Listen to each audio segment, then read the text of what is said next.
পর্যটনের মরশুম, ভিড়ের মরশুমে দীঘায় ফের রমরমিয়ে বিকোচ্ছে ফরমালিন দেয়া ও রং করা সামুদ্রিক মাছ, কাঁকড়া ভাজা আর রোস্ট।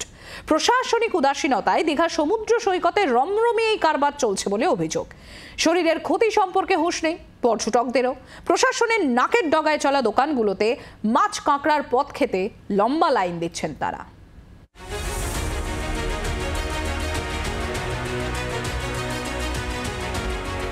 দীঘায় বেড়াতে এসে সামুদ্রিক মাছ, কাঁকড়া ভাজা বা রোস্ট খেয়ে পর্যটকদের অসুস্থ হয়ে পড়া নতুন কোনো ঘটনা নয়। বিপজ্জনক এই কারবার রুখতে বারবার ধরপাকড় চালিয়েছেন জেলা ফুড সেফটি আধিকারিকরা। অভিযান চালানোর পর বেশ কিছুদিন দোকানপাট বন্ধ ছিল, কিন্তু আবার জিজ্ঞেসে ফের পর্যটন মরশুমে রমরমিয়ে চলছে ফরমালিন দেয়া এবং রং করা সামুদ্রিক ছিট কাঁকড়া, সামুদ্রিক মাছের রোস্টের ব্যবসা।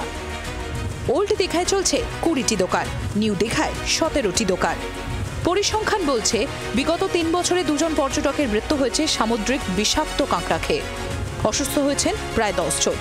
ফরমালিন মেশানো এবং রং করা সামুদ্রিক মাছের ভাজা ও রোস্ট খেয়েও বহু পর্যটক অসুস্থ হয়েছেন।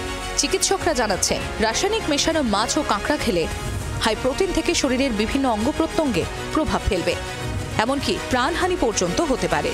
ব্লাডের ইসোনোফিলের মাত্রাটা এমনভাবে বাড়িয়ে দেবে যে তখন একটা ইরিথ্রোসেডিমেন্টেশন রেটটা হাই হয়ে গিয়ে চান্সেস থাকবে আপনার রেসপিরেটরি ডিস্ট্রেস হওয়া, এবং সেক্ষেত্রে অ্যানাফাইলেটিক শক হয়ে তার মাল্টি অর্গান ফেল করতে পারে। ডেড অর্গানকে প্রিজার্ভেশন করার জন্য আমরা এগুলো ব্যবহার করে থাকি।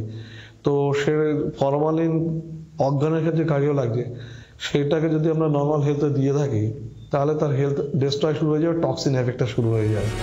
রসনাপ্রিয় পর্যটকরাও রসনা তৃপ্তির জন্য এইসব মাছ, কাঁকড়া চড়া দরে কিনে খাওয়া থেকে পিছু পা হচ্ছেন না। মেনুতে রয়েছে লোটে মাছ, সামুদ্রিক ভেটকি, ভোলা, চিংড়ি, পমফ্রেট, চিতল, পাবদা, এমনকি অক্টোপাসও। ভেটকি আছে, পমফ্রেট আছে, ভোলা ভেটকি আছে, চিতল আছে, ইলিশ আছে, বাঁশ পাতা আছে, লুটি আছে। আর এগুলো কি কালার করা আছে নাকি? হালকা কালার করা আছে। চিংড়ি আছে, ভেটকি আছে, পমফ্রেট আছে, ইলিশ আছে, চিতল আছে, পাবদা আছে, ভোলা আছে। রং তো এখন বলতে গেলে আপনার যে কোনো বাজারে যে আইটেম জিনিস খাবেন প্রত্যেকটাতেই মোটামুটি তো আপনার খারাপ বলবো। সব জেনে বুঝেই বিষ খাচ্ছেন কি তাহলে পর্যটকরা? কবে ফিরবে তাদের হুঁশ? স্বাস্থ্যের পক্ষে বিপজ্জনক কারবার বন্ধে ফের কবে প্রশাসন ধরপাকড় করবে সেটাই দেখার। ক্যামেরায় দেব মল্লিকের সঙ্গে কিরণ মান্নার রিপোর্ট, জি24 ঘন্টা। বাংলার আওয়াজ, বাঙালির আবেগ, জি24 ঘন্টা।